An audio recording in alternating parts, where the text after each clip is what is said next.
The November of 1894 brought with it a fog so dense and persistent that it seemed to have taken permanent residence in the streets of London.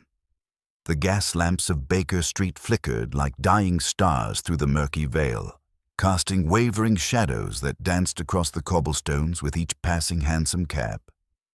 Inside our familiar lodgings at 221B, the atmosphere was one of restless energy barely contained, for my friend Sherlock Holmes had been without a case of any significance for nearly a fortnight. I had returned that evening from attending to a patient in Marylebone, finding Holmes sprawled upon the sofa in his mouse-colored dressing gown, his long fingers steepled beneath his chin as he stared fixedly at the ceiling. The room was thick with the smoke of his clay pipe, and scattered about the floor lay several newspapers, their pages marked with violent slashes of red pencil where he had sought in vain for some problem worthy of his extraordinary faculties. "The criminal classes have grown disappointingly predictable, Watson," he remarked, without turning his gaze from whatever invisible pattern he perceived above. "Even the burglars have become methodical in their tedium.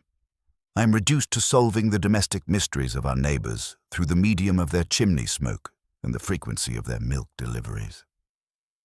Before I could offer any consolation for his professional drought, the sharp peal of our doorbell echoed through the house.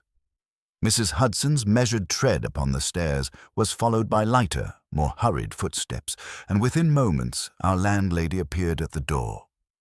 "Mr. Holmes, there is a young lady here to see you," she announced, her usually composed features betraying a hint of concern. "A Miss Evangeline Hartwell.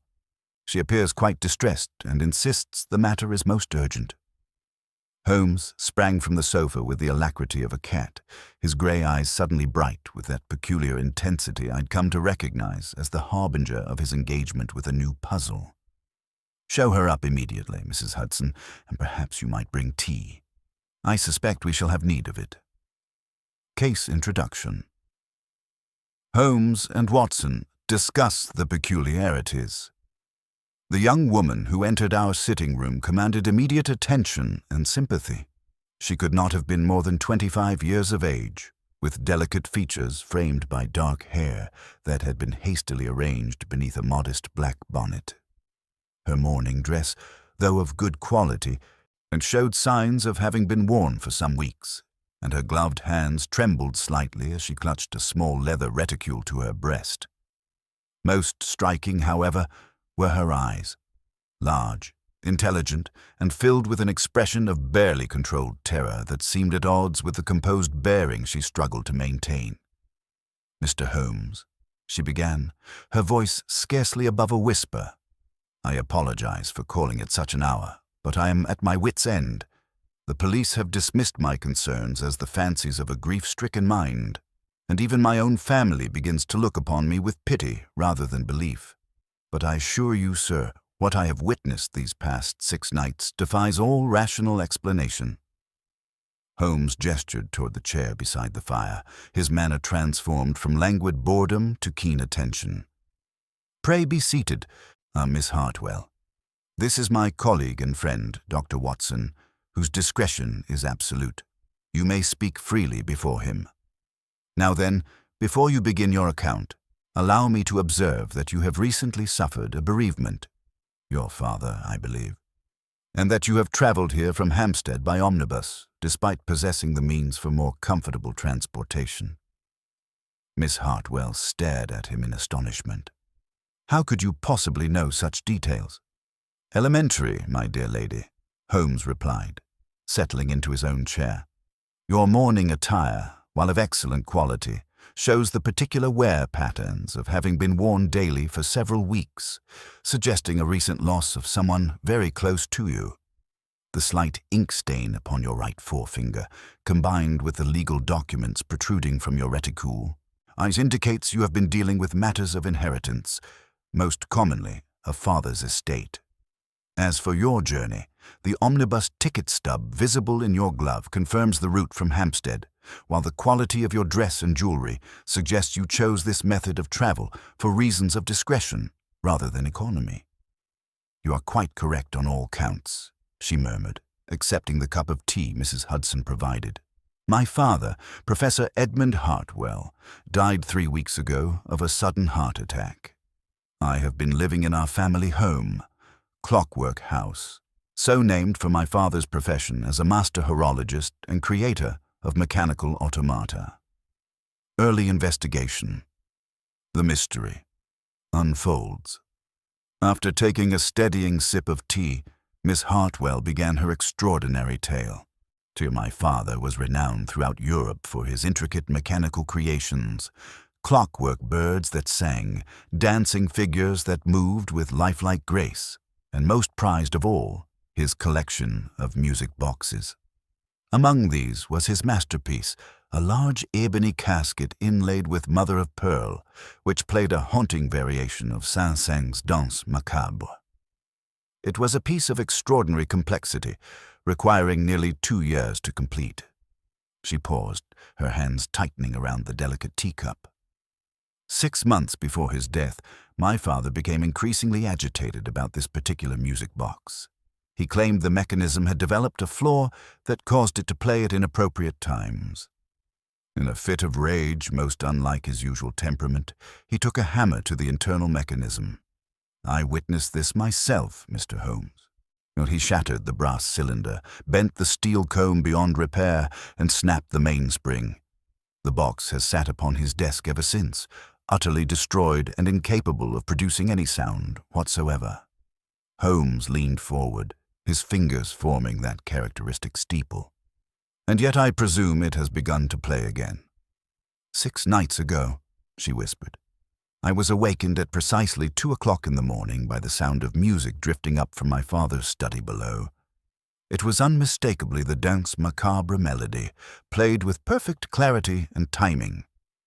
I crept downstairs, my heart pounding, and found the study door slightly ajar. The moment I touched the handle, the music ceased abruptly, not fading away, but stopping instantly as if cut by a knife. And when you examined the box, I inquired. It sat upon the desk exactly as it had for months, its lid closed, dust undisturbed around its base. When I opened it, the mechanism was still the twisted wreckage my father had made of it. Yet I had heard the music as clearly as I hear your voice now, gentlemen. Holmes began to pace before the fireplace, his hands clasped behind his back. This phenomenon has repeated itself every night since, at precisely the same hour. On the 3rd night, I persuaded my brother Julian to listen with me. We stood together in the corridor outside the study and... She shuddered. Nothing. Complete silence. He looked at me with such concern, Mr. Holmes. He believes my grief has affected my mind. First suspects and misdirection. Tell me about this brother, Holmes requested, his tone carefully neutral. Julian is 5 years my senior, and a successful banker in the city. Since our father's death, he has been most solicitous of my welfare, though I sense he grows increasingly concerned about my mental state.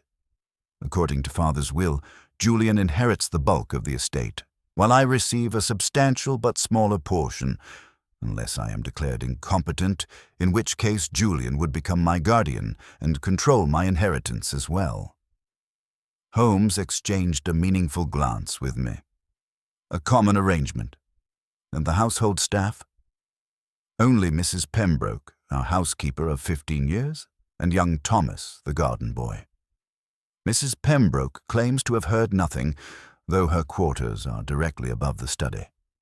She has grown increasingly nervous and speaks in whispers of supernatural visitations. Most intriguing, Holmes murmured. Now then, Miss Hartwell, has anything else unusual occurred in the household? Any visitors, correspondence, or changes to your father's routine before his death? Miss Hartwell considered this carefully. There was one incident, perhaps 2 weeks before father died. A foreign gentleman called Austrian or German, judging by his accent.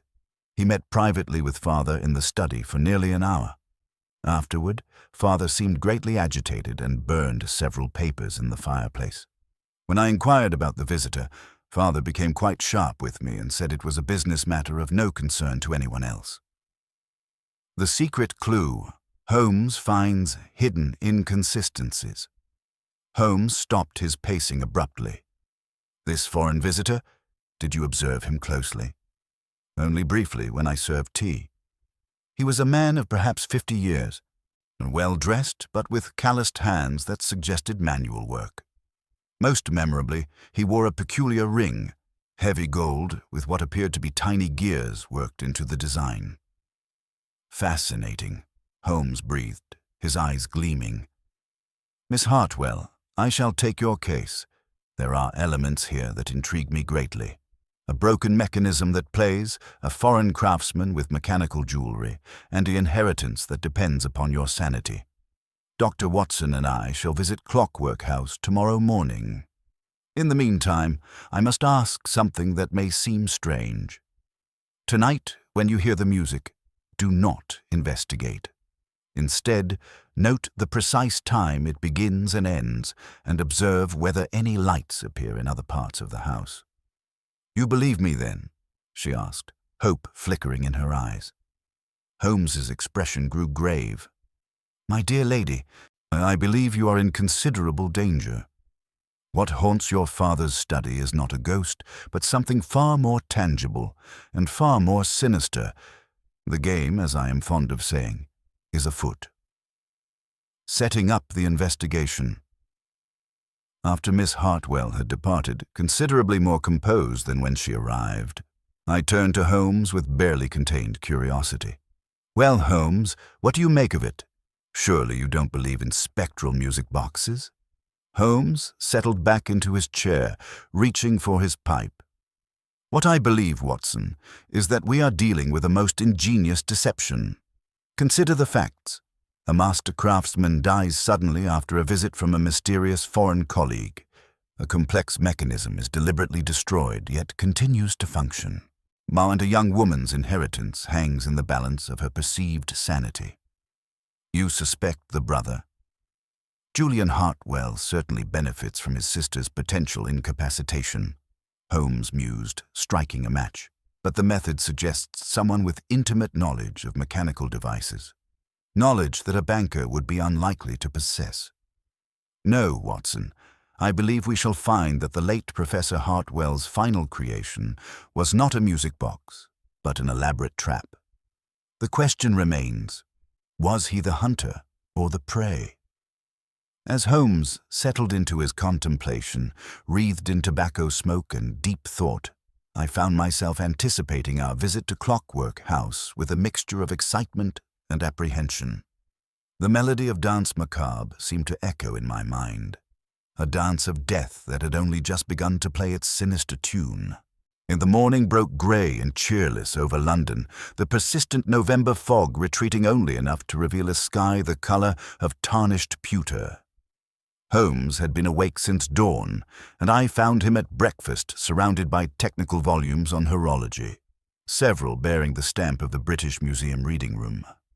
"We have much to accomplish today, Watson," he remarked without looking up.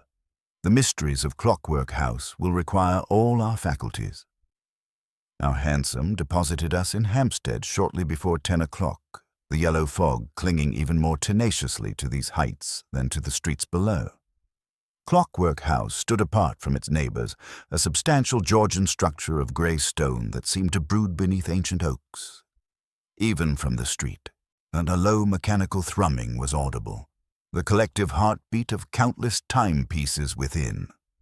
Brass plaques and wrought iron gates adorned with tiny cogwheels announced the residence of Edmund Hartwell, master horologist, though black crape now draped the nameplate in acknowledgment of his passing.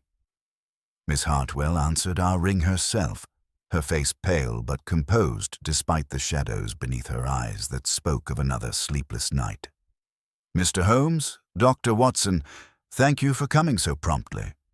The music played again, at 2 o'clock precisely, lasting exactly 7 minutes before stopping abruptly. 7 minutes, Holmes repeated thoughtfully. "Most specific.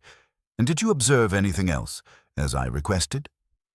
A light appeared briefly in the conservatory at the rear of the house, perhaps 2 minutes after the music began. But when I investigated, I found nothing disturbed.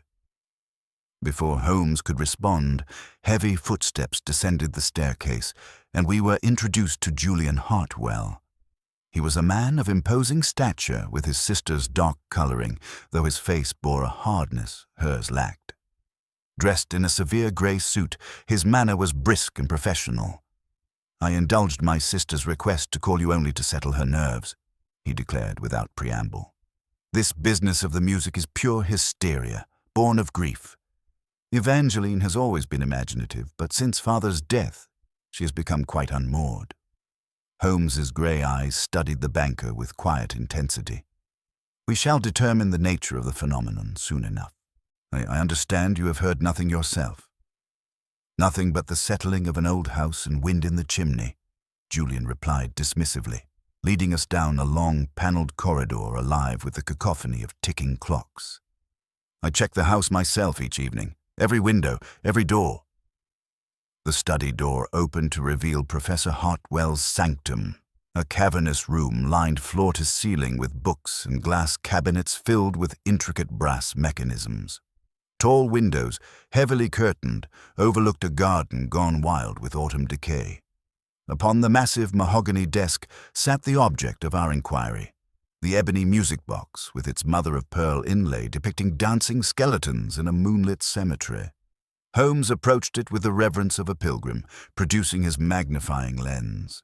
And the interior revealed complete devastation: twisted brass, a split cylinder with its tiny projections hammered flat, and a mainspring that lay in coiled ruins. No earthly power could coax melody from such wreckage.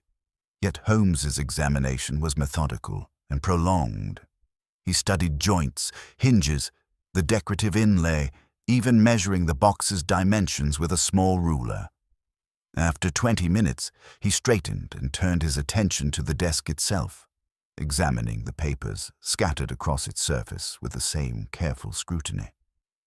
"The dust, Watson," he murmured, indicating the uniform layer covering the desk. "Remarkably even, undisturbed save for Miss Hartwell's own fingerprints. Yet observe the carpet near the skirting board. The nap is compressed, as if something heavy rested there recently." He moved to the fireplace, where cold ashes held the remnants of burned papers. Among them, he retrieved a half-charred fragment, holding it up to the light. "Miss Hartwell, did your father ever mention the Mechanists' Guild of Vienna?" She shook her head, genuine puzzlement crossing her features. Holmes pocketed the fragment and surveyed the room once more, his eyes settling on a collection of tin soldiers arranged upon the mantelpiece. He lifted one, a drummer, examining its base with his lens. "Fresh oil," he announced quietly. "And here on the mantel, a circular ring in the dust where something else recently stood. Something approximately 3 inches in diameter." His piercing gaze fixed upon Julian. "Someone has been in this room, Mr. Hartwell. The broken box cannot play, which means we are looking at an elaborate deception. The question is not how it plays, but why someone wishes us to believe it does." He straightened, his face setting into that familiar mask of grim determination. "I suggest you leave this door unlocked tonight. We shall be keeping watch." Julian Hartwell's face darkened at Holmes's announcement, his banker's composure cracking to reveal something harder beneath. "I will not have strangers prowling about my house at all hours, indulging my sister's hysteria. This is preposterous. There is no phantom music, only grief playing tricks upon an overwrought mind." "Then you have nothing to fear from our vigil," Holmes replied with that maddening calm that had unnerved greater men than Julian Hartwell. "Unless, of course, you have reasons for preferring the house remain unobserved during the night hour." The banker's hands clenched into fists, and for a moment I thought he might strike my friend. Instead, he turned sharply on his heel. "Very well. One night. But I shall hold you responsible for any disturbance to the household or damage to my father's effects." His footsteps echoed down the corridor with the sharp percussion of barely controlled anger. Miss Hartwell watched her brother's departure with troubled eyes. "He was not always so harsh, Mr. Holmes. Since father's death, Julian has grown increasingly protective of the estate. Perhaps too protective." Holmes had already turned his attention back to the study, producing his magnifying lens to examine the window latches with minute care. "Tell me, Miss Hartwell, did your father ever speak of enemies? Professional rivals, perhaps, or business disputes?" Father was secretive about his commercial dealings. But he did mention the intense competition among European clockmakers. He once said that some men would kill for the secrets locked within a master's workshop. "Indeed," Holmes murmured, testing each window catch in turn. "And this mysterious Austrian visitor, did he examine any of your father's work during his visit?" "I believe so. I heard the sound of mechanisms being wound and demonstrated. Father seemed eager to impress him initially, but their conversation grew heated toward the end." Holmes completed his examination of the windows and moved to the conservatory door at the rear of the study. The glass-walled room beyond was thick with the scent of damp earth and dying vegetation, exotic plants wilting in their elaborate containers. Condensation clouded the glass panels, while creating a greenhouse atmosphere that felt oddly tropical despite the November chill. "Someone has been here recently," Holmes announced, kneeling beside a raised bed of orchids. The soil showed clear signs of disturbance, not the random scattering of neglect, but the deliberate excavation of something buried. "Within the past week, I should say. And observe these marks on the glass. Someone pressed against this pane, looking toward the garden wall." He moved to the exterior door, examining its lock with intense concentration. The mechanism turned silently under his touch, well-oiled and recently maintained. "This lock has been serviced within the past fortnight. By whom, Miss Hartwell?" I don't know. Father maintained all the locks himself. Julian certainly wouldn't know how." Holmes stepped into the overgrown garden, following a barely visible path through the yellowing grass. The high brick wall that separated the property from its neighbor bore the accumulated grime of decades, yet one section showed clear signs of recent use. Shallow depressions had been carefully chipped into the mortar between bricks, footholds invisible unless one knew precisely where to look. "Your nocturnal visitor has been most industrious," Holmes observed, scraping samples of the fresh mortar into an envelope. "The question remains whether they were entering or leaving, or perhaps both." Our investigation was interrupted by the appearance of Mrs. Pembroke, the elderly housekeeper, wringing her hands in evident distress. She was a woman of perhaps 60 years, with the careworn features of one who had spent her life in service, as yet her eyes held an intelligence that spoke of careful observation. "Begging your pardon, Mr. Holmes," she began hesitantly, "but I couldn't help overhearing your questions about visitors and such. There's something I ought to tell you, though Mr. Julian said I wasn't to gossip about family matters." Holmes's attention focused on her with laser intensity. "Please, Mrs. Pembroke, any information you can provide may prove crucial."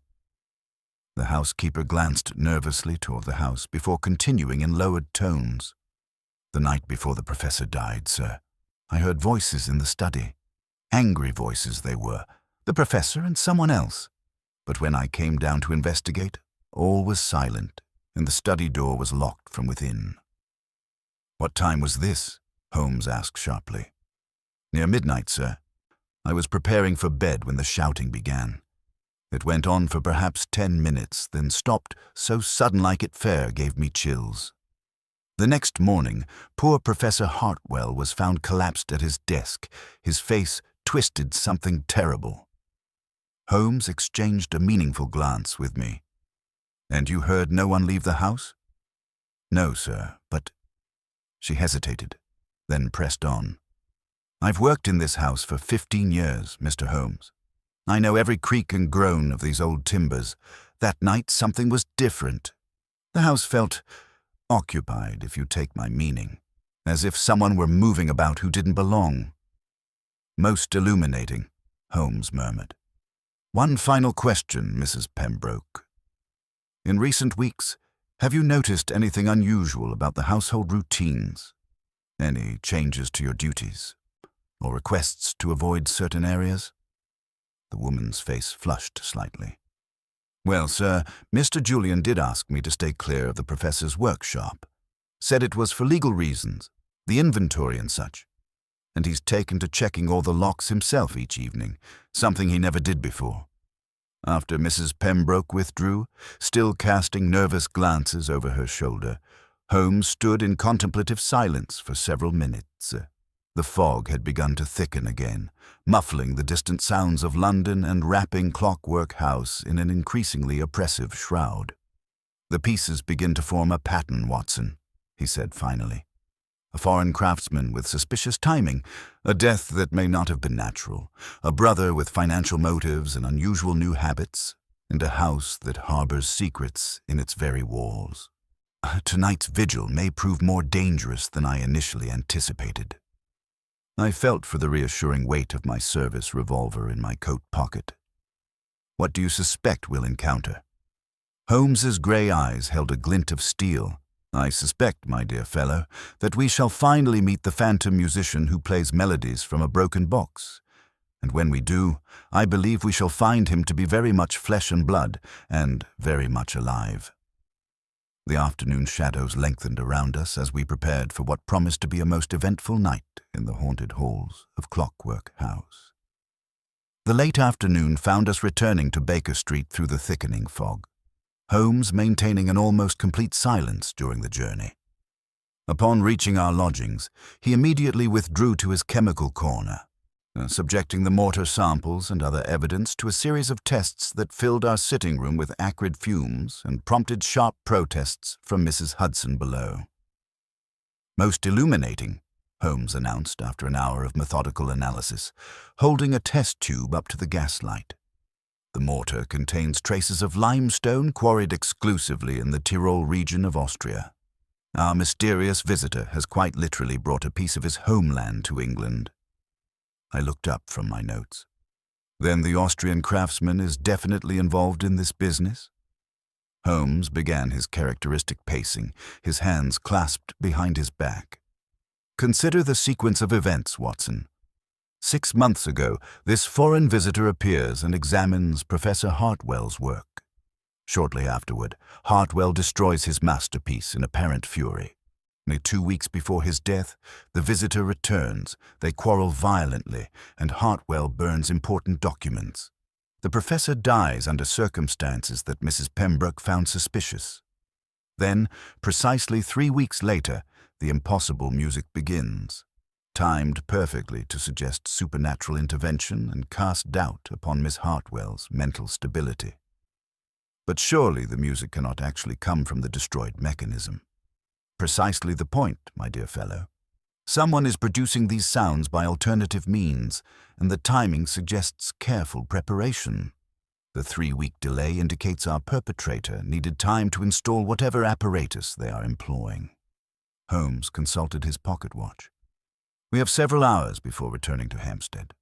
I suggest you rest and ensure your service revolver is properly loaded, as I suspect tonight's vigil may prove more eventful than anticipated." The evening at Clockwork House. We returned to Clockwork House as the November fog settled like a burial shroud over Hampstead. The dinner hour passed with stilted conversation, Julian Hartwell growing increasingly agitated as the evening progressed.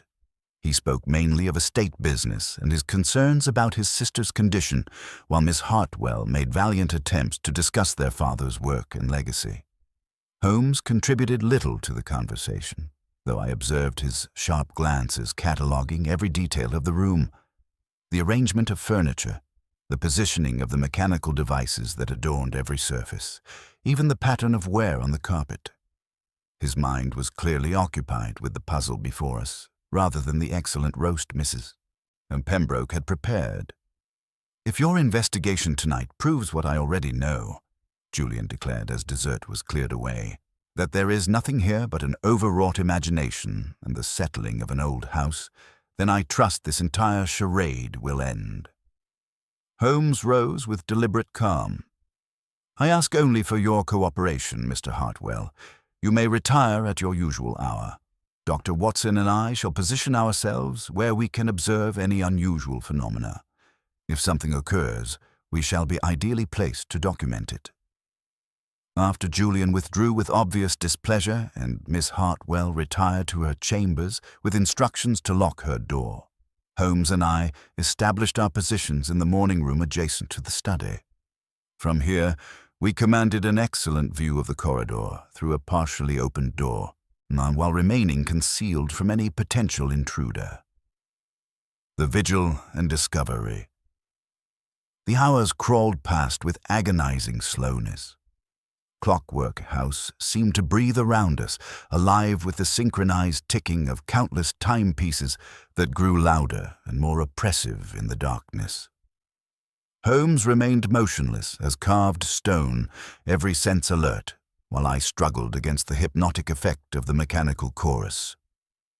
Midnight arrived with a cacophony of chiming clocks that made me start despite expecting it. Still, we waited, watching the empty corridor and listening for any sound that might herald the approach of our phantom musician. At precisely 1:45, a subtle change occurred in the atmosphere of the house. Holmes gripped my arm in warning as a faint vibration seemed to run through the very structure of the building. Then, from somewhere below us, came a soft, metallic clicking, the sound of gears engaging and springs being released under tension. At 2:00 exactly, the music began. The melody of Danse Macabre floated through the darkness with crystalline clarity, each note perfectly formed and mechanically precise. Yet the sound seemed to emanate not from any single location, but to fill the very air around us with its sinister beauty. Holmes moved with the silence of a shadow, slipping from our hiding place and beckoning me to follow. We crept down the servants' staircase toward the basement regions of the house, guided by an increasingly audible mechanical whirring that accompanied the ghostly music above. And a thin line of light showed beneath the door to Professor Hartwell's workshop, a room Miss Hartwell had mentioned only in passing during our earlier tour. Holmes produced his pick-lock tools and worked the mechanism with infinite care. The lock yielded silently, and he eased the door open by careful inches. The sight that greeted us belonged more to a medieval alchemist's laboratory than a Victorian workshop. Workbenches lined the walls, covered with brass gears, springs, and half-assembled mechanisms that gleamed in the light of a single oil lamp. But dominating the center of the room stood an apparatus of extraordinary complexity. A large brass cylinder rotating slowly on a vertical axis, its surface studded with hundreds of precisely positioned pins that struck tuned metal bars as it turned. Most ingenious of all was the system of carefully concealed speaking tubes that ran from the device upward through the ceiling and walls, designed to carry the mechanical music to strategic points throughout the house while disguising its true origin. Standing before this mechanical marvel, making minute adjustments to its timing mechanism, was a figure I recognized from Miss Hartwell's description. A well-dressed man of middle years, with the calloused hands of a craftsman, wearing upon his finger the distinctive ring worked with tiny gears. Holmes stepped forward into the lamplight, his voice cutting through the music like a blade. "Good evening, Herr Vogel. Your timing, as always in matters mechanical, is absolutely precise." The man whirled around, his weathered face registering first shock, then calculation. His hand moved toward his coat pocket, but I had already drawn my revolver and held it steady upon him. "I would strongly advise against any sudden movements," I said firmly. The music continued its programmed performance, the cylinder maintaining its stately rotation as the three of us faced each other in the flickering lamplight. Klaus Vogel, for Holmes had identified him correctly, stood frozen between his elaborate creation and the two representatives of English justice who had finally unmasked his ingenious deception. "The game, as they say, is up," Holmes observed with satisfaction, "though I confess your mechanical ingenuity is quite remarkable. Shall we discuss why you found it necessary to terrorize a grieving young woman with this elaborate charade?" The Austrian's eyes burned with a fanaticism that spoke of old grievances and carefully nursed revenge. "You understand nothing, English detective. The master's secrets belong to those who can truly appreciate their genius. Edmund Hartwell was a thief who stole the greatest discovery of our age. And what discovery might that be? Holmes inquired with genuine curiosity. Vogel's lips curved in a bitter smile. The secret of mechanical consciousness, Herr Holmes. The ability to create machines that think and feel as men do. Hartwell promised to share this knowledge with the Guild, then fled to England with our greatest treasures. As he spoke, and I noticed his free hand slowly reaching toward a lever on the side of his infernal device. Whatever his intentions, I suspected they did not bode well for our continued health and safety. The mechanical dance macabre played on, its notes now seeming to mock us all with death's eternal, patient waltz. "Take your hand away from that lever, Herr Vogel," Holmes commanded, his voice cutting through the mechanical melody with quiet authority. I observed the volatile vapors and the arrangement of pipes when we entered. That device controls more than your musical apparatus. It is connected to an incendiary system designed to destroy all evidence of your presence here. The Austrian's hand froze inches from the brass handle, his weathered face contorting with frustrated calculation. His eyes darted between Holmes and my steadily aimed revolver, weighing his diminishing options. "You are more observant than I anticipated, Herr Holmes," Vogel said, his accent thick with resignation. "But you understand nothing of what transpires here. This is not mere burglary or simple fraud. This touches upon secrets that nations would kill to possess." Holmes positioned himself where he could observe both Vogel and the ominous lever. "Then enlighten us. You claim Professor Hartwell stole from your Mechanists' Guild. Yet I suspect the truth involves something far more significant than professional jealousy." Vogel's expression grew distant, his voice taking on the quality of one reciting a long-nursed grievance. 20 years ago, Edmund Hartwell came to Vienna as a young journeyman, eager to learn from the masters of our craft. The Guild welcomed him. They shared techniques that had taken us generations to develop. We were creating something revolutionary. Mechanisms so precise, so perfectly balanced, that they achieved a form of mechanical consciousness.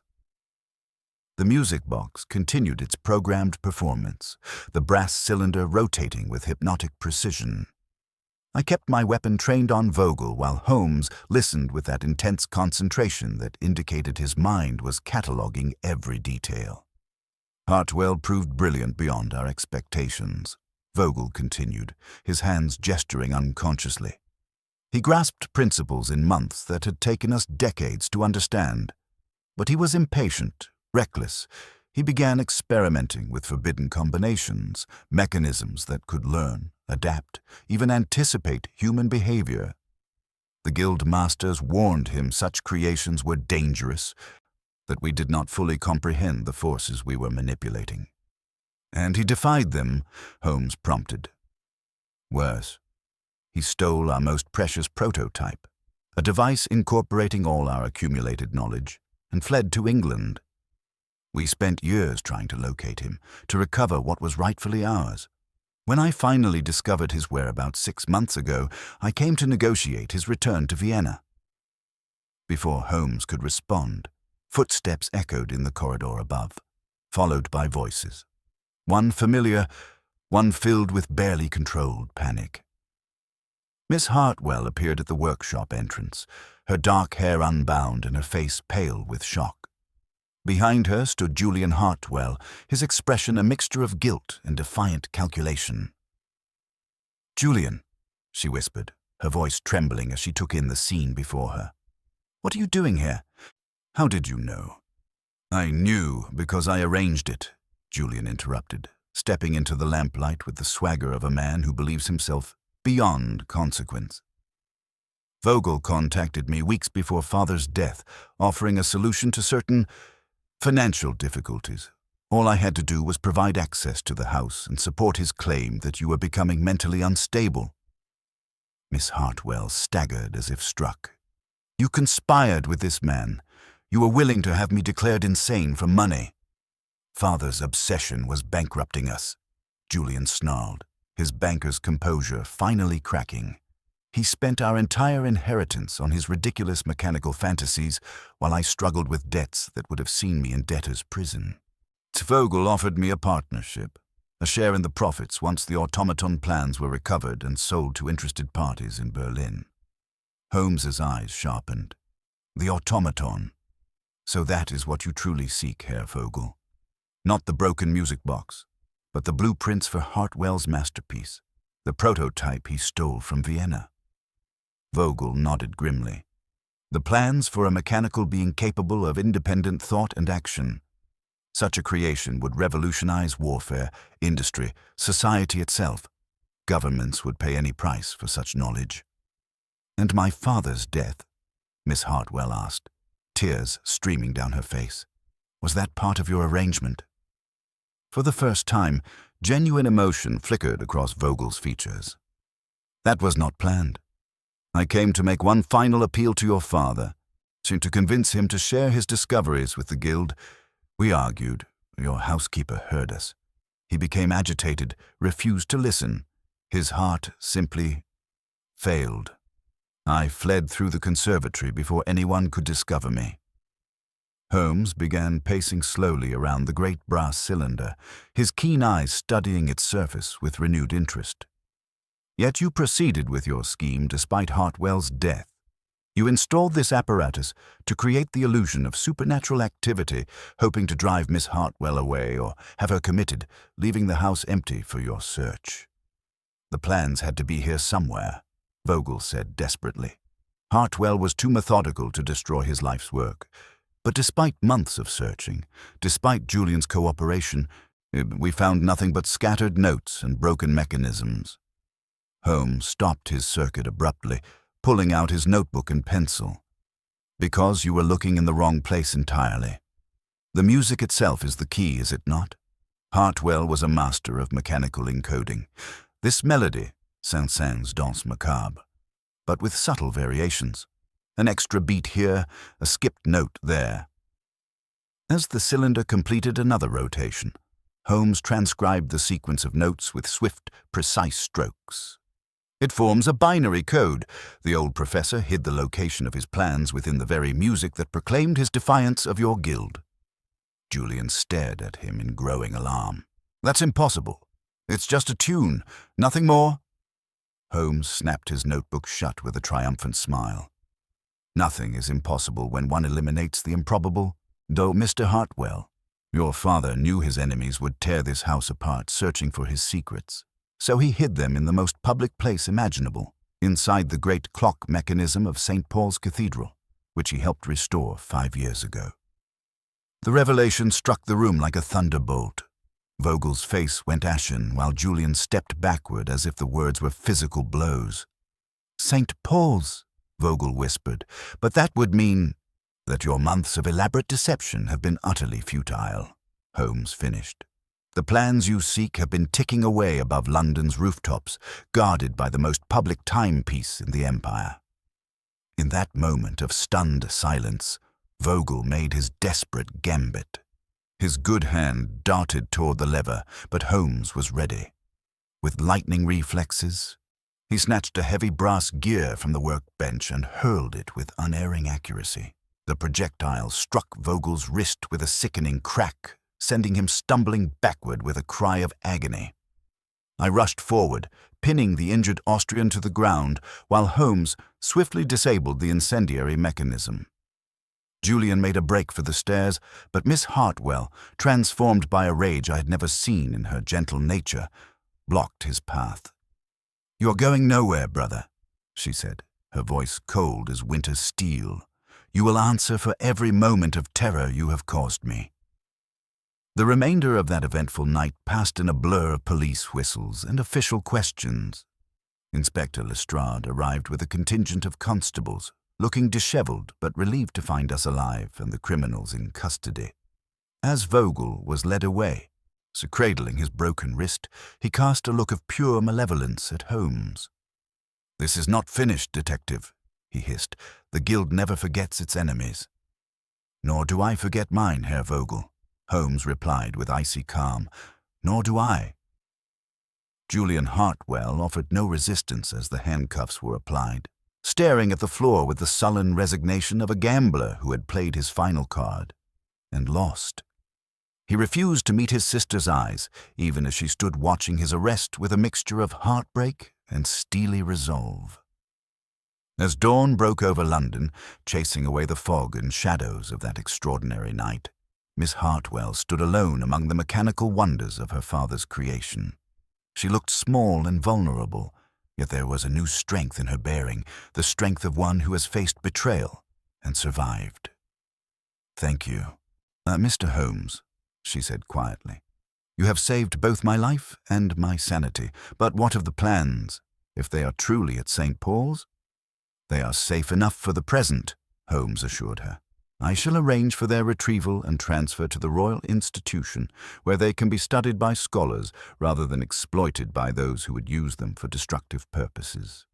Your father's legacy will be preserved, Miss Hartwell, as will your independence." As we departed Clockwork House, the mechanical heartbeat of 100 timepieces seemed to have slowed to a more peaceful rhythm. The impossible music had finally ceased, but in its place remained something far more valuable. The truth and the promise of justice served. "A most singular case, Watson," Holmes remarked as we hailed a hansom cab in the grey morning light. "So full of sound and fury, signifying the eternal struggle between genius and greed, between innovation and exploitation." "And the music box?" I asked, glancing back at the house where it all began. "I suspect Miss Hartwell will have it properly repaired," Holmes said with a slight smile. "After all, even the most broken things can sing again, provided one knows the correct tune." The fog lifted as we rode toward Baker Street, and with it the last shadows of the case that had begun with phantom melodies and ended with very real revelations about the darkness that can lurk within the human heart. The dawn light filtering through the grimy windows of our hansom cab revealed Holmes in a state of intense agitation I had rarely witnessed. His grey eyes darted constantly between his pocket watch and the fog-shrouded streets, and while his long fingers drummed an unconscious rhythm upon his knee, the same syncopated beat of dance macabre that had haunted Clockwork House. "Driver!" he called sharply through the trap. "St. Paul's Cathedral, and there's a sovereign in it if you can manage the journey in 15 minutes. I stared at him in bewilderment. "Holmes, surely the plans can wait until we've had proper rest. They've remained hidden for 5 years. "That is precisely what troubles me, Watson," he interrupted, consulting his watch once more. Vogel's parting words were no mere theatrical gesture. The Guild never forgets its enemies. Such organizations do not operate through single agents. If Vogel was their primary operative, there will certainly be others. Watchers, backup plans, contingencies for exactly this situation. The cab lurched forward through the thinning fog, wheels clattering over cobblestone still slick with morning dew. Holmes leaned forward, his voice dropping to that tone of urgent calculation I had learned to recognize as the harbinger of immediate danger. "Consider the timing, Watson. Professor Hartwell chose St. Paul's not merely as a hiding place, but as a vault with a temporal lock. The musical variations in Danse Macabre correspond to specific gear ratios in the cathedral's clock mechanism. I believe the access window opens only when those gears align in the precise pattern encoded in the melody, a pattern that occurs twice daily at 3 o'clock. "And you fear the Guild's agents have reached the same conclusion?" "I fear they reached it long before we did," Holmes replied grimly, "as they trained Hartwell after all. Their cryptographers would be familiar with his methods. We may already be too late." The cathedral's mechanical heart, St. Paul's Cathedral, emerged from the morning mist like a great stone leviathan, its dome catching the first rays of sunlight that had penetrated London's perpetual shroud. The massive doors were just being unlocked by a startled verger who attempted to bar our way until Holmes produced a letter bearing the seal of the Home Office, a document I knew he maintained for precisely such emergencies. "Official business," Holmes declared with an authority that brooked no argument. "We require immediate access to the clock tower." Lives may depend upon it. The ascent to the clock chamber tested even my military-trained endurance. The geometric staircase seemed to spiral endlessly upward through increasingly narrow confines, the air growing colder and more oppressive with each step. The muffled sounds of London faded beneath us until only the overwhelming, omnipresent ticking of the great clock remained, a mechanical heartbeat that seemed to vibrate through the very stones of the cathedral. We emerged at last into the clock room proper, and I confess the sight took my breath away. The mechanism dominated the space like some fantastic engine of time itself. Massive brass wheels and steel arbors, pendulums swinging with hypnotic precision, and gears the size of carriage wheels turning with the inexorable patience of eternity. The air was thick with the scent of oil, metal, and centuries of accumulated dust. Magnificent, Holmes breathed, and his earlier agitation replaced by professional admiration. Hartwell's hand is evident in every refinement. Observe the secondary gear trains, Watson, far more complex than mere timekeeping would require. The man has created a mechanical symphony. He moved toward the striking mechanism, consulting his notebook with intense concentration. The variations in the musical code correspond to specific tooth counts and rotational intervals. If my calculations are correct, the access point should be here. Holmes indicated a seemingly ordinary brass housing near the main escapement, where a complex array of smaller gears controlled the cathedral's chiming sequence. He produced his jeweler's tools and began the delicate work of loosening a decorative collar that concealed the mechanism's inner workings. "Holmes," I said urgently. "Someone approaches on the stairs below." He paused, listening to the echo of ascending footsteps. "How many?" "Two, I believe, moving with considerable stealth." Holmes's jaw tightened. "Then we are not the only ones who deciphered Hartwell's code. Stand ready, Watson, but do not act unless I give the word. We cannot risk damage to the mechanism." The guild's final gambit. The footsteps drew nearer, accompanied by whispered conversation in what sounded like German. Holmes worked with desperate precision, his tools clicking softly against the brass fittings as he sought to unlock Hartwell's final secret. Sweat beaded on his forehead despite the cold air, and I could see the strain of working under such pressure. "Got it," he whispered, as a small compartment sprang open within the gear housing. So he withdrew a tightly sealed cylindrical container, no larger than a telescope tube, its brass surface green with age.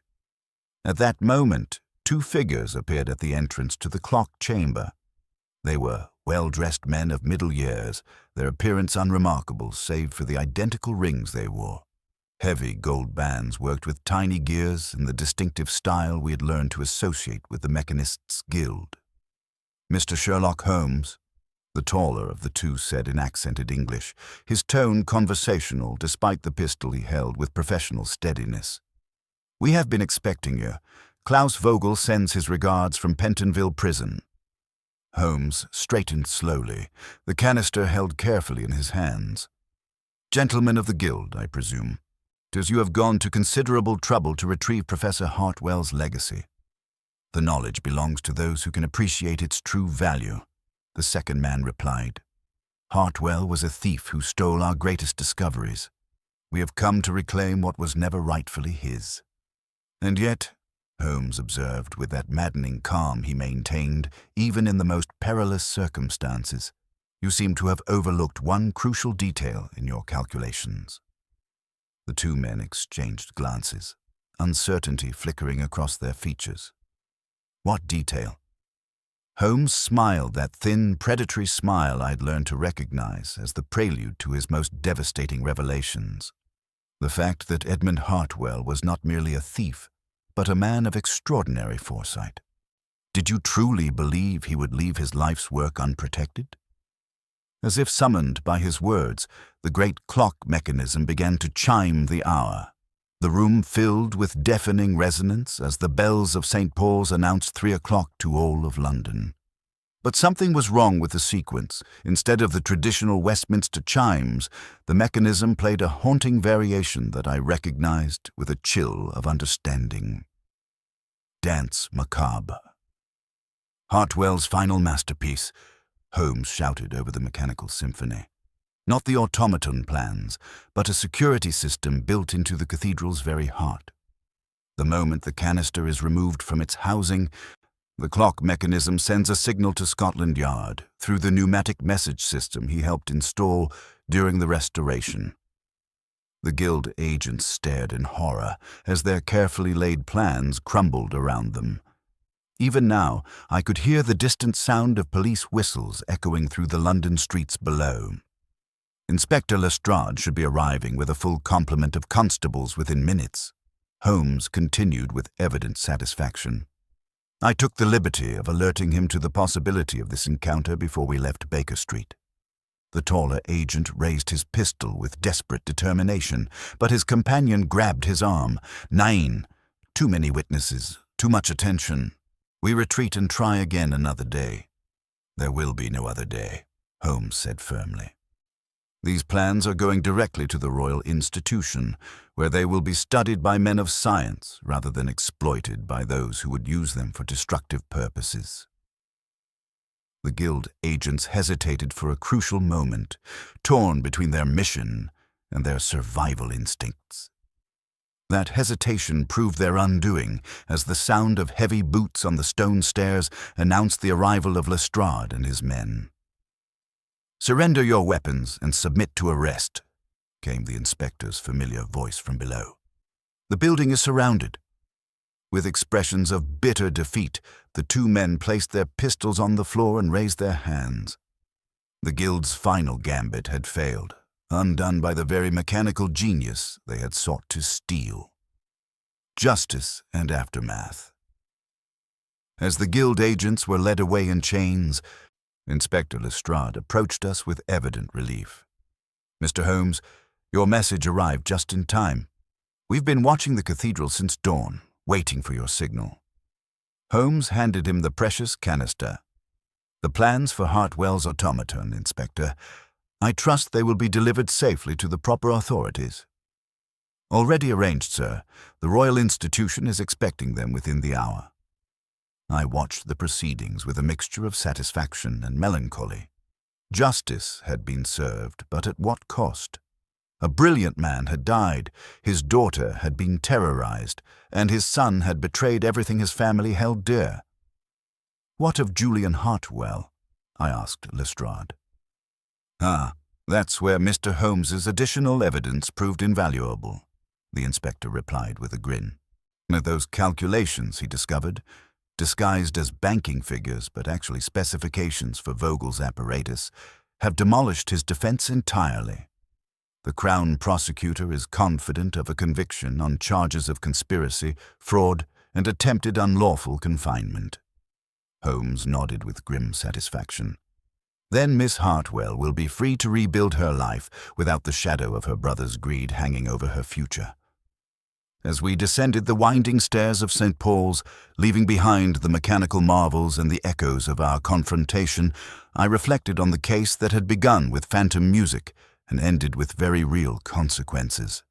The automaton plans were safe, the guild's conspiracy had been exposed, and justice would be served. "A most singular case, Holmes," I remarked as we emerged into the afternoon sunlight. "Indeed, Watson. It reminds us that the greatest dangers often come not from strangers, but from those we trust most completely. Edmund Hartwell created wonders that could have changed the world, yet his own son was willing to destroy him for money. And yet his daughter proved worthy of his legacy." Holmes smiled, a rare expression of genuine warmth. "Miss Evangeline Hartwell has shown herself possessed of courage, intelligence, and integrity. Perhaps that is Professor Hartwell's true masterpiece. Not a thinking machine, but a thinking woman capable of facing the truth and acting upon it." The fog was lifting as we made our way back to Baker Street, and with it seemed to lift the oppressive atmosphere that had surrounded this case from its beginning. The broken music box would play no more phantom melodies. but in its silence lay the promise of peace restored and justice served. The case of the broken music box that played at night had reached its conclusion, but its lessons about family, loyalty, and the price of ambition would linger long in memory. Several days had passed since our dramatic confrontation at St. Paul's Cathedral, and Baker Street had settled into its familiar rhythm of morning papers, afternoon visitors, and the comfortable disorder that Holmes considered essential to clear thinking. The fog that had shrouded London during our investigation had finally lifted, revealing crisp December skies that seemed to promise better days ahead. I found Holmes at his chemical bench, subjecting various samples from Clockwork House to analysis with the methodical precision that characterized all his work, and the acrid smell of reagents mingled with tobacco smoke, creating an atmosphere that spoke of mysteries being systematically unraveled. "The mortar samples confirm our Austrian visitor's identity," Holmes announced without looking up from his microscope. "The limestone composition matches quarries near Salzburg, and these metal filings contain traces of alloys used exclusively by the Mechanists' Guild." Vogel left quite a trail of evidence despite his careful planning. Before I could respond, Mrs. Hudson appeared at our door with the announcement that Miss Evangeline Hartwell had arrived and requested an audience. Holmes immediately set aside his work, for he had developed a genuine respect for the young woman's intelligence and courage during our investigation, in Miss Hartwell's revelations. Miss Hartwell entered our sitting room transformed from the terrified woman who had first sought our assistance.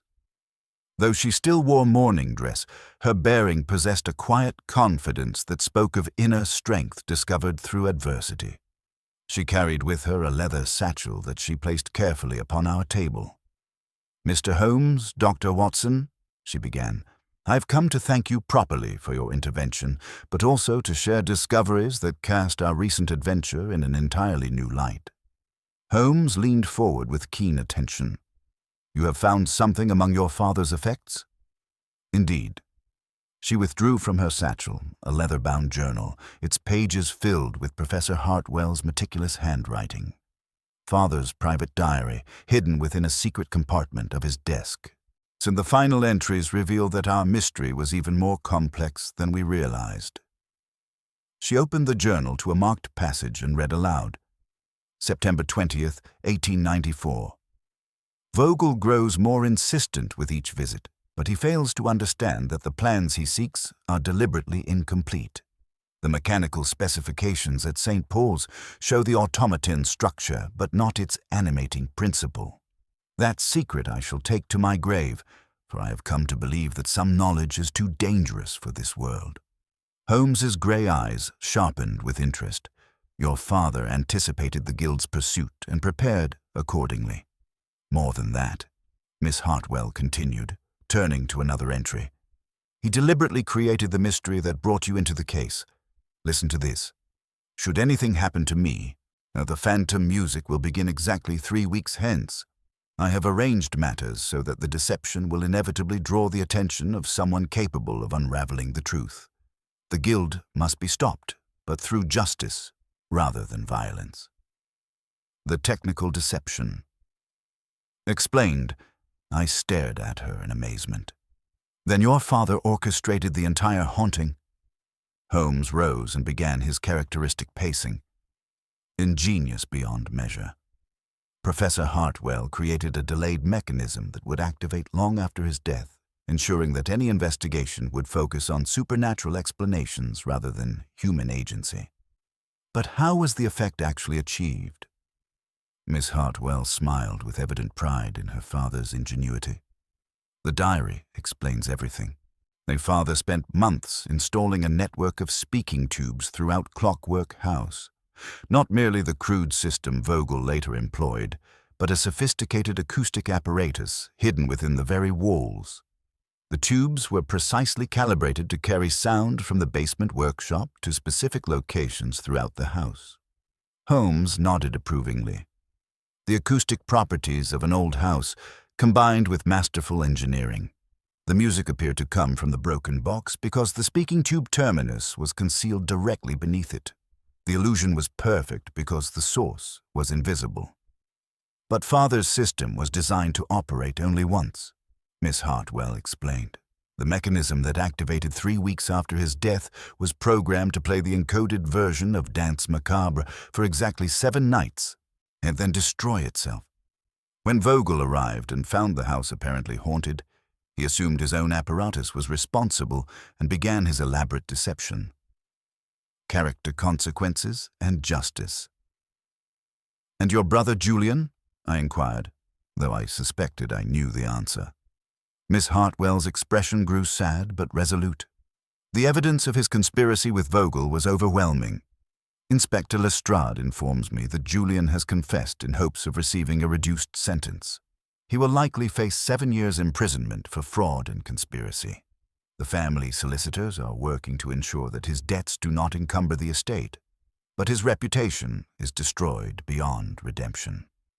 Holmes paused in his pacing to regard her with sympathy. "I am sorry for the pain his betrayal has caused you." "I've made my peace with it," she replied with quiet dignity. "Julian chose greed over family loyalty. The consequences are his to bear. I prefer to focus on honoring Father's true legacy, the automaton's true nature." "Which brings us to the crucial question," Holmes observed. "What if the automaton plans themselves? Are they truly as dangerous as your father believed?" Miss Hartwell withdrew another document from her satchel. Technical drawings covered with Professor Hartwell's precise annotations. Father's diary reveals that he did indeed solve the fundamental problem of mechanical consciousness. These supplementary notes describe what he called the resonance principle, a method of using precisely tuned vibrations to coordinate the automaton's various systems into coherent thought patterns. Holmes examined the drawings with intense concentration. Extraordinary. The mechanical structure provides the framework, but consciousness emerges from the harmonic relationships between components. Your father essentially discovered how to create artificial intuition, and why he ultimately destroyed the key elements, Miss Hartwell added. He realized that such technology could revolutionize warfare in ways that would make the recent conflicts seem like children's games. An army of thinking machines, and each capable of learning and adapting. The implications terrified him. Philosophical reflections. Holmes returned the drawings to her with evident respect. "Your father was a man of remarkable wisdom as well as genius. He understood that the greatest discoveries often come with the greatest responsibilities. The incomplete plans at St. Paul's will keep the Guild's agents busy for years," Miss Hartwell said with satisfaction. "They will attempt to build automata from flawed specifications, never understanding why their creations remain forever lifeless.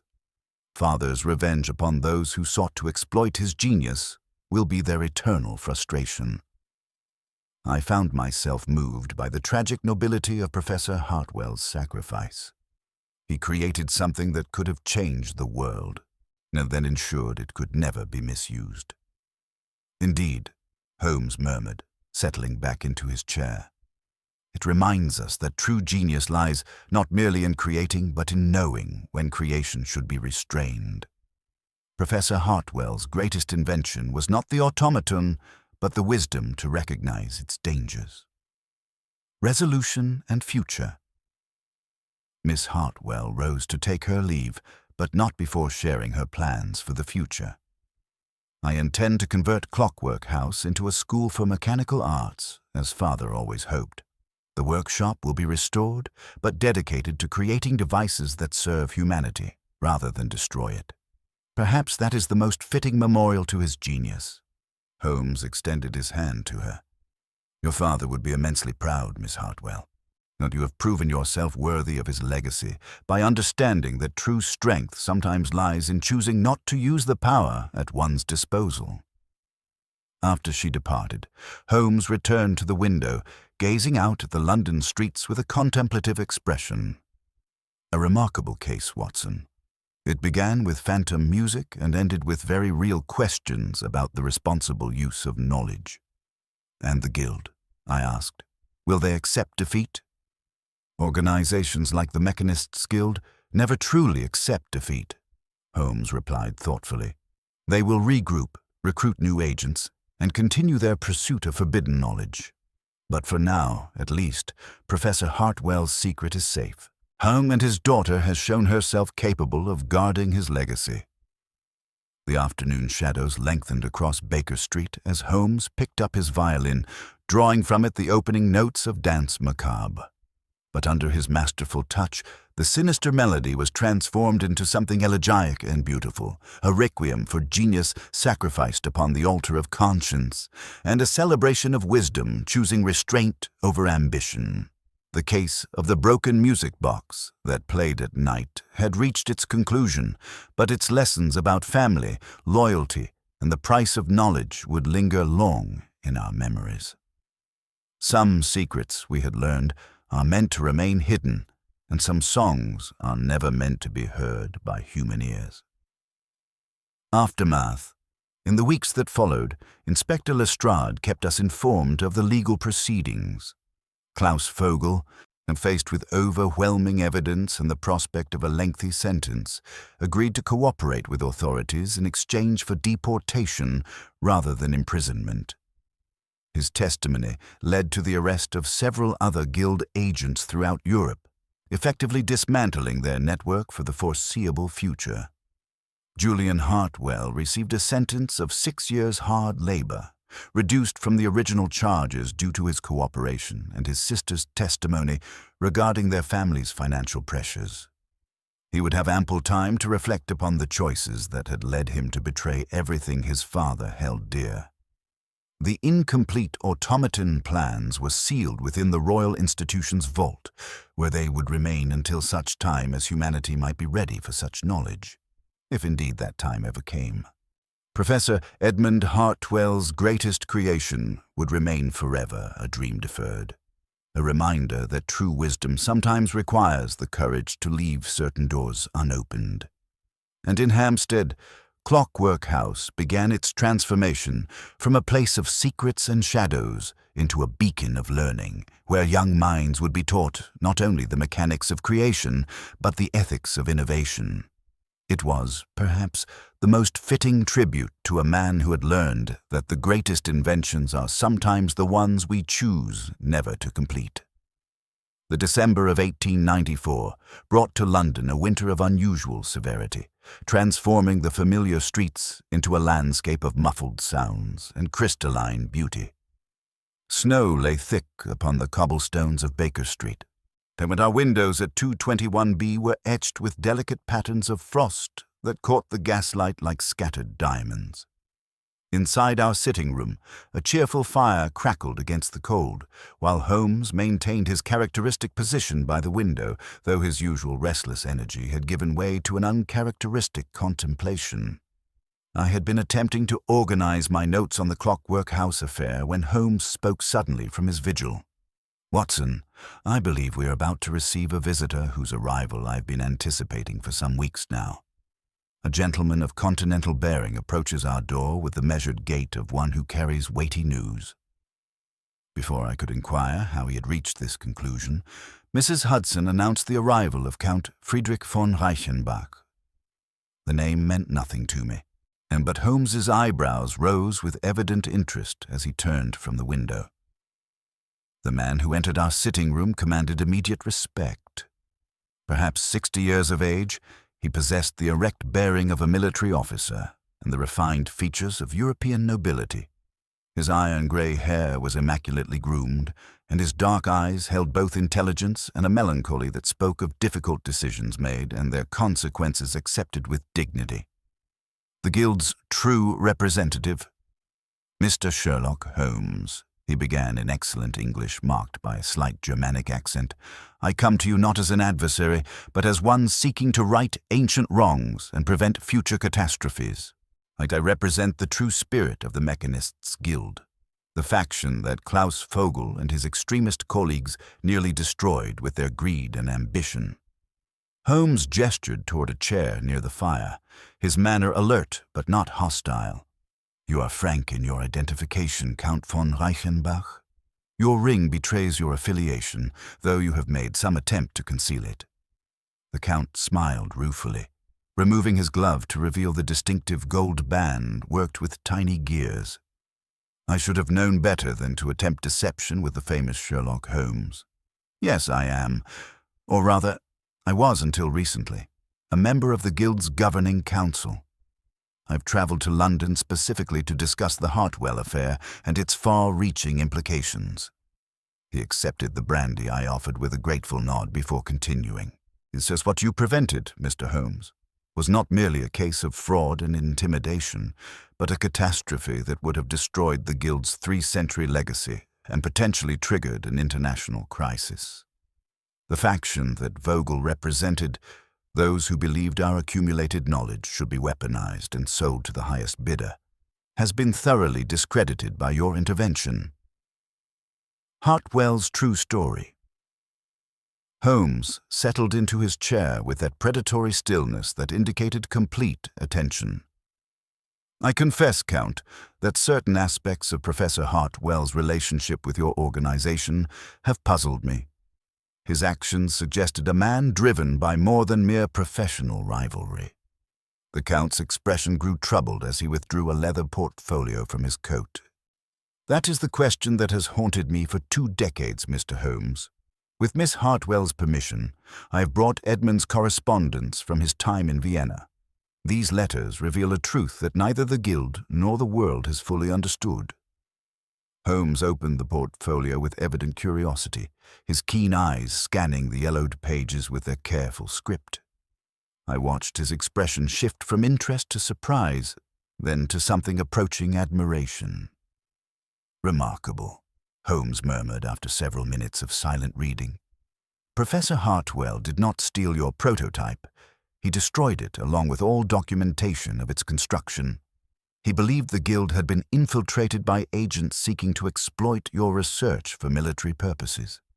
Precisely, the Count confirmed, his voice heavy with old regret. Edmund discovered correspondence between certain Guild members and representatives of German and Austrian military establishments. They were negotiating the sale of our automaton research for the creation of mechanical soldiers, thinking machines that could wage war without the moral constraints that limit human combatants. The implication struck me like a physical blow. Good God, an army of mechanical beings, incapable of mercy or moral hesitation, would have transformed warfare into mechanized slaughter on an unprecedented scale, the Count finished grimly. Edmund recognized this danger before any of us. Rather than allow our life's work to be perverted into instruments of mass destruction, so he destroyed the prototype and fled with the theoretical knowledge secured within his brilliant mind. The moral resolution. Holmes closed the portfolio carefully, his grey eyes reflecting the firelight.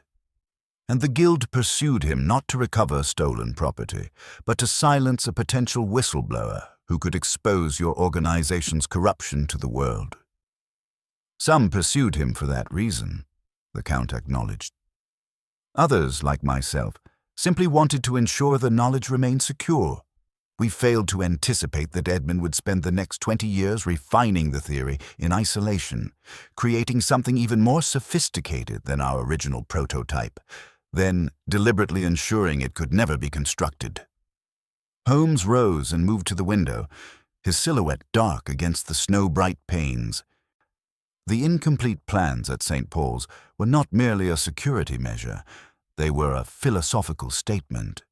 Hartwell was demonstrating that he had solved the puzzle you had all pursued, while simultaneously proving that the solution should remain forever theoretical. A masterpiece of both engineering and ethics, the Count agreed, which brings me to the true purpose of my visit. The moderate faction within the Guild has prevailed. We have expelled the extremists, severed all connections with military interests, and returned to our founding principles of mechanical artistry as a form of meditation upon divine creation. He leaned forward earnestly. The Guild wishes to establish a foundation in Edmund's name, dedicated to the ethical development of mechanical technology. We would fund Miss Hartwell's school, support research into beneficial applications of mechanical principles, and serve as guardians against the misuse of such knowledge. but we need someone of unimpeachable integrity to oversee this foundation. Someone who understands both the technical complexities and the moral imperatives involved. Holmes's decision. Holmes turned from the window, his expression thoughtful. "And you believe I am qualified for such a role?" "I believe you are the only person qualified," the Count replied simply. "Your reputation for incorruptibility is legendary throughout Europe. Your analytical skills are unmatched, and your recent involvement in this affair demonstrates your commitment to preventing the weaponization of scientific advancement." Holmes returned to his chair, steepling his fingers in that characteristic gesture of deep contemplation. The fire crackled in the silence while snow continued to fall beyond our windows, each flake a tiny miracle of natural geometry descending upon the city. "Your proposal has considerable merit," Holmes said finally. "But I have conditions that are not negotiable. First, the Foundation must operate with complete transparency, no secret research, no hidden agendas, no classified projects. Second, Miss Hartwell must have full autonomy over the educational aspects of the institution. Third, any discoveries made under the Foundation's auspices must be published openly, available to all scholars, rather than hoarded by a privileged few." The Count nodded eagerly. "All acceptable terms, Mr. Holmes. And the Guild is prepared to provide substantial endowment, enough to ensure the Foundation's work continues for generations to come." "Then I accept," Holmes said, extending his hand, "with the understanding that my role will be advisory rather than administrative. I'm a consulting detective, not an academic bureaucrat, and I intend to remain so." Character resolutions. After Count von Reichenbach departed into the snowy evening, promising to return with formal documents within the week, Holmes and I settled back into our familiar chairs. The transformation of our case from a mystery of phantom music into a meditation on ethics and responsibility seemed complete, yet I sensed there were still loose ends to address. "What of the other participants in this drama?" I asked. "Julian Hartwell, of the Guild agents we captured." Holmes consulted a letter that had arrived earlier that day. "Inspector Lestrade keeps me informed. Julian has been sentenced to 6 years hard labor, reduced due to his cooperation and his sister's testimony regarding the family's financial pressures. The Austrian authorities, acting on information provided by our captured agents, have raided the Guild's former headquarters and arrested the remaining extremist faction." He set the letter aside with evident satisfaction. "As for Klaus Vogel, he has agreed to deportation rather than face trial, and his testimony has proven invaluable in dismantling the network of corruption that nearly destroyed the Guild's reputation." Philosophical conclusion. Holmes reached for his violin, drawing from it a melody I recognized. Dance macabre, as but transformed under his masterful touch into something contemplative and hopeful rather than sinister. "You know, Watson," he said as he played, "this case has reinforced a truth I have long suspected about the nature of genius and responsibility. Professor Hartwell's greatest creation was not the automaton, but the wisdom to recognize when creation should be restrained." I listened to the music, watching the firelight dance upon the walls of our sitting room. Perhaps that is why such cases continue to find their way to our door, Holmes. As long as human nature remains capable of both brilliance and folly, there will always be puzzles that require not just logic, but wisdom to solve. Holmes lowered his bow, a thoughtful smile playing upon his lips. "Precisely, my dear Watson. The dance of death continues, but perhaps we can change its tempo. Perhaps we can teach humanity to waltz with its own ingenuity, rather than stumble blindly into catastrophe." The snow fell softly on Baker Street, covering the city in a blanket of white that seemed to promise renewal and fresh beginnings. The case of the broken music box had evolved from a mystery of phantom melodies into something far more significant. A meditation on the proper relationship between human ambition and human conscience. Legacy and future. Within a month, the Hartwell Foundation for Ethical Mechanical Arts had been formally established, with Miss Evangeline Hartwell as its director and Holmes serving as chairman of its advisory board. Clockwork House was transformed from a place of secrets and shadows into a beacon of learning, that where young minds would be taught not only the mechanics of creation, but the ethics of innovation. The broken music box itself was repaired and placed in a position of honor in the foundation's main hall, its melody restored to innocent beauty, no longer carrying the coded secrets that had once led men to betrayal and death. It served as a reminder that even the most complex mechanisms pale in comparison to the intricacies of the human heart, and that true genius lies not merely in what we can create, but in what we choose not to create. As I concluded my notes on this extraordinary case, I reflected that some mysteries transcend their immediate circumstances to touch upon eternal questions about responsibility, ethics, and the proper use of knowledge. Professor Edmund Hartwell had grappled with these questions and made his choice, and through the foundation that bore his name, his wisdom would continue to guide others facing similar dilemmas. A fitting legacy for a man who valued conscience above ambition. The phantom music had finally been silenced, but its echoes would resonate through the halls of learning for generations to come, a reminder that in the mechanical marvels of our modern age, the human spirit remains the most complex and precious mechanism of all. The February thaw of 1895 brought with it a transformation that extended far beyond London's weather. As the last remnants of winter snow melted from the cobblestones of Baker Street, the changes wrought by the Clockwork House affair continued to unfold with the precision of one of Professor Hartwell's finest mechanisms.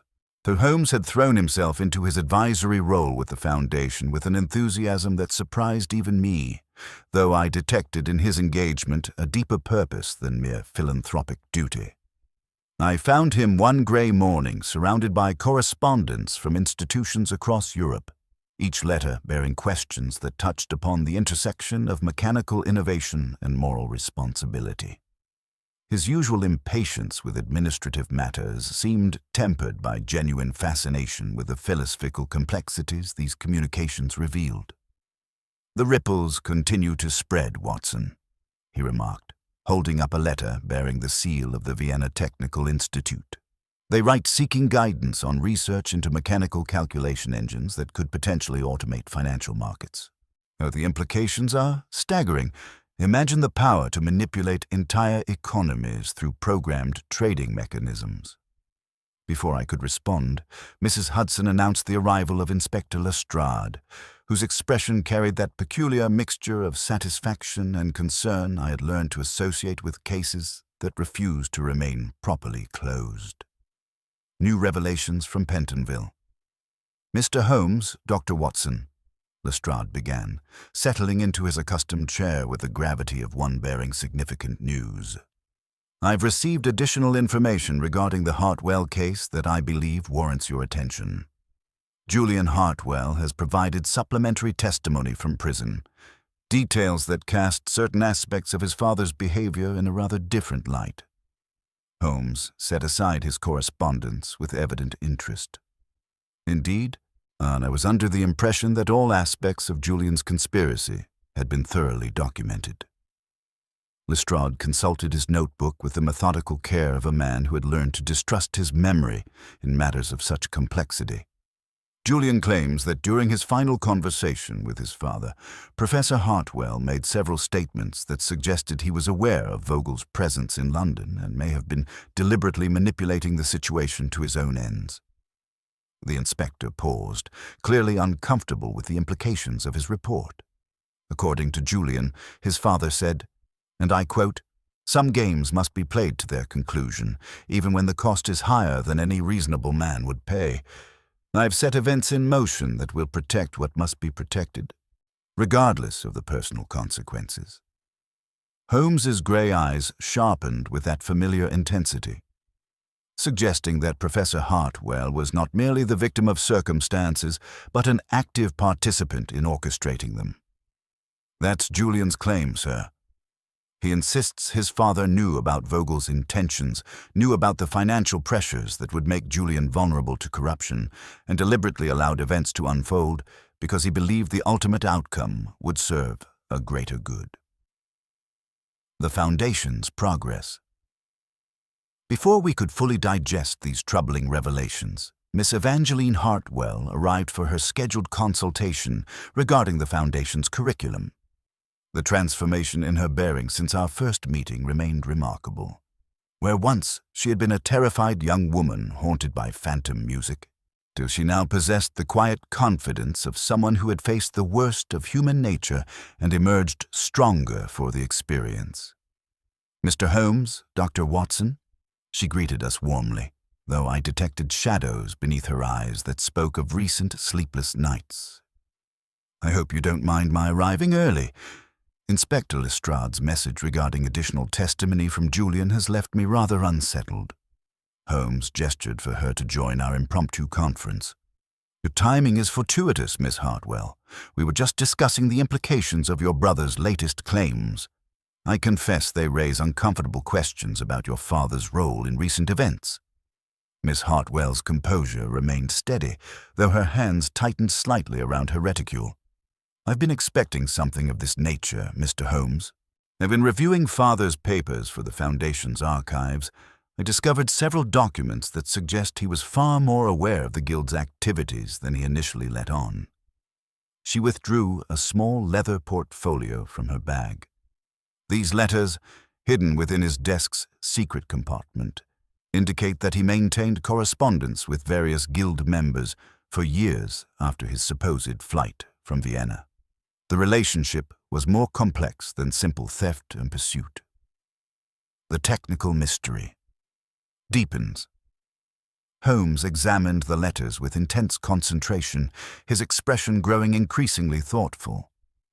"These suggest your father was walking a very fine line, Miss Hartwell. He was simultaneously protecting his discoveries and gathering intelligence about the Guild's intentions. But there remains one technical question that has puzzled me since our confrontation at St. Paul's." He rose and moved to the window, his hands clasped behind his back in that characteristic pose of deep contemplation.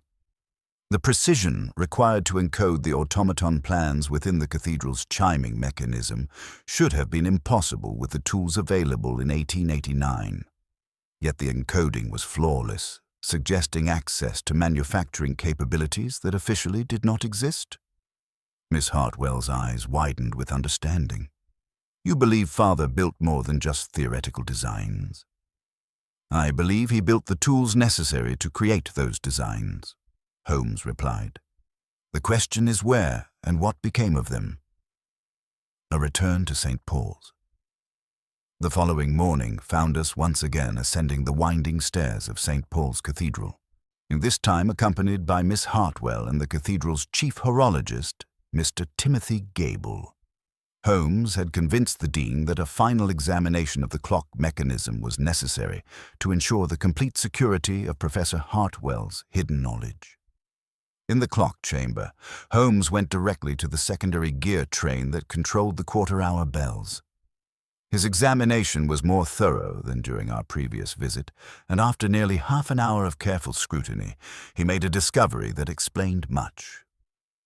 "Observe this escape wheel, Watson," he said, indicating a component that appeared identical to dozens of others in the mechanism. "Under magnification, you can see that it is not solid brass, but a laminate, brass exterior over a core of hardened steel. The precision of the machining is extraordinary, far beyond what conventional tools could achieve." Mr. Gable examined the component with professional amazement. "That's impossible work, Mr. Holmes.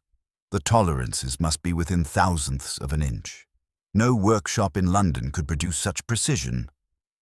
"No conventional workshop," Holmes agreed, but Professor Hartwell was not bound by conventional limitations.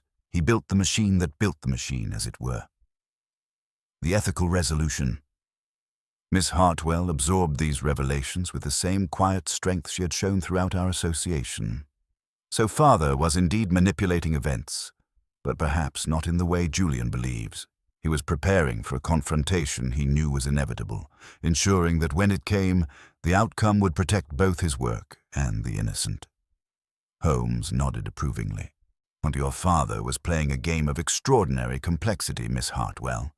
He anticipated the guild's pursuit, prepared for his own mortality, and arranged circumstances so that justice would ultimately prevail. But he did so at considerable personal cost and moral risk." "The question," I interjected, "is whether such manipulation can ever be justified, regardless of the outcome." Holmes considered this carefully before responding. "I've spent considerable time reflecting on that question, Watson. Professor Hartwell's methods were ethically troubling. He manipulated his own son, exposed his daughter to genuine trauma, and orchestrated events that could have resulted in tragedy. Yet his ultimate objectives were unquestionably sound, protecting dangerous knowledge and exposing genuine corruption." Miss Hartwell spoke quietly but firmly. "I believe Father made choices that were both right and wrong simultaneously. He protected the world from dangerous knowledge, but he did so through means that caused real harm to those he loved. I must live with both aspects of his legacy." The Foundation's mission. As we departed the cathedral, Miss Hartwell shared her vision for how these revelations would shape the Foundation's work. "We will teach not only the technical aspects of mechanical arts, but the ethical frameworks necessary to guide their application. Every student will study Father's story not as a tale of heroism or villainy, but as a complex example of how genius and conscience can both complement and conflict with each other." Holmes expressed his approval of this approach. "The greatest service we can render to future generations is to ensure they understand that knowledge without wisdom is dangerous, but wisdom without courage to act upon it is merely impotent philosophy." Philosophical conclusions. Back at Baker Street that evening, Holmes and I settled into our familiar chairs before the fire. The case that had begun with phantom music had evolved into something far more complex, a meditation on the proper relationship between individual conscience and collective welfare.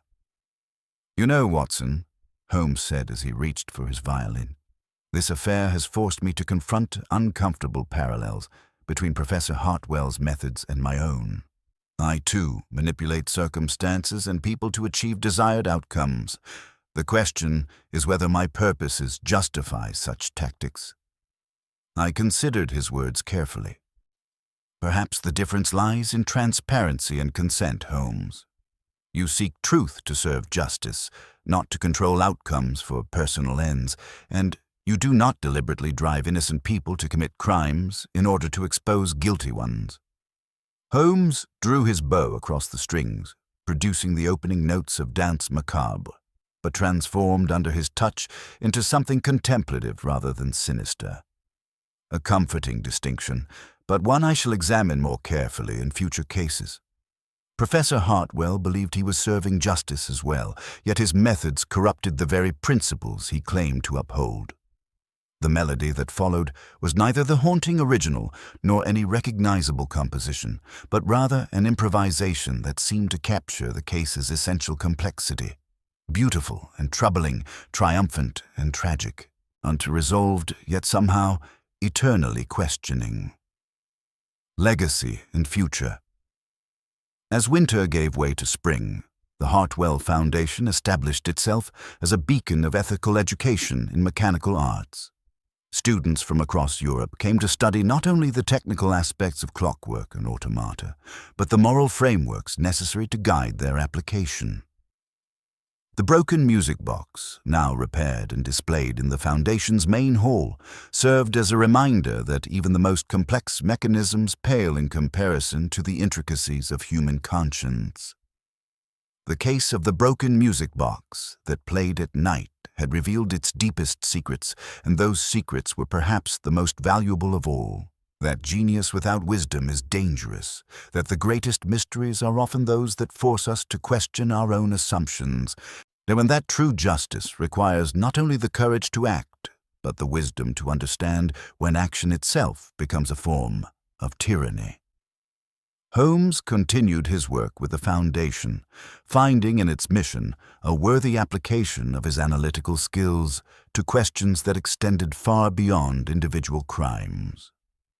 The phantom music had been silenced, but its echoes would resonate through the halls of learning for generations to come, a reminder that in our increasingly mechanical age, the human heart remains both the most complex and the most precious mechanism of all. The dance of death continued, but perhaps we had learned to change its tempo, to waltz with our own ingenuity rather than stumble blindly into catastrophe. In the end, that may be the most any of us can hope to achieve. Not perfect solutions, but better questions, and the wisdom to keep asking them. The late spring of 1895 found London transformed, its sooty facade washed clean by April rains and bathed in the tentative warmth of returning sun. Within our familiar chambers at 221 B. Baker Street, however, a peculiar restlessness had settled upon my friend Sherlock Holmes. He occupied his customary position by the window, violin in hand, drawing from its strings a haunting variation of Danse Macabre that had become his evening ritual since the conclusion of the Clockwork House affair. "The melody persists, Watson," he remarked without turning from his contemplation of the street below. "Yet it no longer carries the weight of menace. Strange how knowledge transforms even the most sinister tune into mere arrangement of notes." Before I could respond, Mrs. and Hudson announced the arrival of a carefully wrapped parcel from Hampstead. Holmes set aside his violin with evident interest as I unwrapped the contents: the ebony music box, its mother-of-pearl inlay restored to pristine beauty, its brass fittings gleaming with renewed life. Miss Hartwell's accompanying letter explained that the Foundation's workshop had completed the restoration, removing all traces of the deceptive mechanisms, while preserving the box's original innocent purpose. "She writes that it should rest where its mystery was first unraveled," Holmes observed, reading over my shoulder, a gesture both generous and symbolically appropriate. The mechanism. Restored. Holmes wound the delicate key with reverent care and opened the lid. The familiar melody rose clear and unadorned, stripped of all sinister associations. No hidden speakers, no encoded secrets, merely the direct mechanical charm of pins striking steel comb. The transformation was remarkable. What had once been an instrument of terror and deception had returned to its intended nature as a creator of ordered beauty. "It is curious," I observed, "how innocent the tune sounds now that we understand its complete history." Holmes nodded thoughtfully. "Knowledge often possesses that transformative power, Watson. The specters that terrorize us in darkness frequently prove manageable when examined by daylight. This little mechanism has served, in its time, as cipher, lure, weapon, and memorial. Now it has achieved its final incarnation, a reminder that even the most complex deceptions ultimately yield to persistent inquiry and moral courage." Philosophical reflections. As the final notes faded, Holmes settled into his chair with an expression I had learned to recognize as the prelude to significant revelation. "This case has forced me to confront uncomfortable parallels between Professor Hartwell's methods and my own, Watson. We both manipulate circumstances and individuals to achieve desired outcomes. The question that haunts me is whether noble ends can ever truly justify questionable means." I considered his words carefully. "Perhaps the distinction lies in transparency and consent, Holmes. You seek truth to serve justice, not to control outcomes for personal advantage. Hartwell's tragedy was that his very brilliance led him to believe he alone could determine what knowledge the world was ready to receive." "A comforting rationalization," Holmes replied, "yet one I shall examine more rigorously in future cases. The man believed himself to be serving justice as well, yet his methods corrupted the principles he claimed to uphold." Character resolutions. Holmes consulted recent correspondence from Inspector Lestrade regarding the case's various participants. Julian Hartwell had begun serving his sentence with apparent resignation. though reports suggested he struggled with the reality of his choices. The Austrian authorities had dismantled the guild's extremist network, though Holmes suspected such organizations possessed remarkable resilience. Might Miss Hartwell has proven herself the worthiest inheritor of her father's legacy, Holmes observed with genuine admiration. She has transformed a house of secrets into a beacon of ethical education, where young minds learn not merely how to create, but when creation should be tempered by wisdom. The Hartwell Foundation had already begun attracting students from across Europe, each drawn by the promise of learning mechanical arts within frameworks of moral responsibility. It represented, perhaps, the most fitting memorial to a man who had grappled with questions that transcended mere technical innovation. The dance continues. As evening settled over Baker Street, Holmes reached again for his violin, but this time the melody that emerged was neither danse macabre nor any recognizable composition. Instead, so he improvised something that seemed to capture the case's essential complexity. Beautiful, yet troubling, resolved, yet eternally questioning. "The dance of death continues, Watson," he said as the music faded, "but perhaps we have learned to change its tempo. Rather than stumbling blindly into catastrophe, we might learn to waltz with our own ingenuity, to embrace both the possibilities and responsibilities that knowledge brings." At that moment, our doorbell announced the arrival of Inspector Lestrade, bearing news of a peculiar burglary in Bloomsbury involving a vanished parrot and a trail of azure feathers. Holmes's eyes brightened with familiar anticipation as he reached for his coat. "Come, Watson," he declared with renewed energy. "The world continues to provide puzzles worthy of our attention. After the moral complexities of the Hartwell affair, perhaps a straightforward case of theft will prove refreshingly uncomplicated." As we departed into the London evening, the restored music box remained upon our mantel, a silent witness to mysteries solved and wisdom earned, its innocent melody forever changed by the knowledge of what it had once concealed, yet somehow more beautiful for having survived the transformation.